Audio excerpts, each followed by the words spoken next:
സുഹൃത്തുക്കളെ, പിണങ്ങിയാൽ സന്യസിക്കാൻ പോകുമെന്ന് ഭീഷണിപ്പെടുത്തുന്ന ഒരു ഭർത്താവുണ്ടായിരുന്നു. ഇത് കേൾക്കുമ്പോൾ ഭാര്യ ഭയക്കും. ഭർത്താവ് സന്യസിച്ചാൽ തനിക്ക് ആരുണ്ടാവില്ലല്ലോ എന്ന പേടിയായിരുന്നു അവർക്ക്.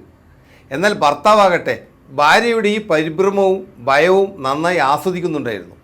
ഭാര്യ ഭർത്താവിൻ്റെ ഇത്തരത്തിലുള്ള ഭീഷണിയെക്കുറിച്ച് അയൽക്കാരിയോട് പറഞ്ഞു. ഇനി പറഞ്ഞാൽ പോവാൻ അനുവദിക്കണം. അയൽക്കാരി പറഞ്ഞു.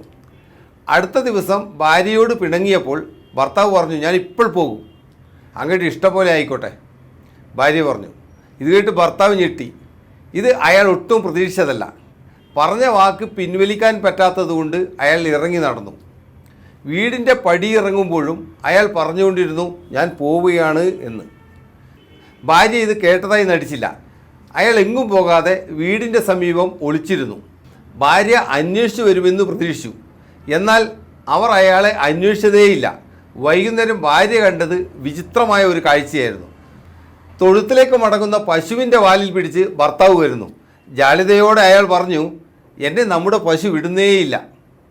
സുഹൃത്തുക്കളെ, നമുക്ക് എന്നും ഒരാളെ തന്നെ പറ്റിക്കാൻ ഒരിക്കലും സാധ്യമല്ല.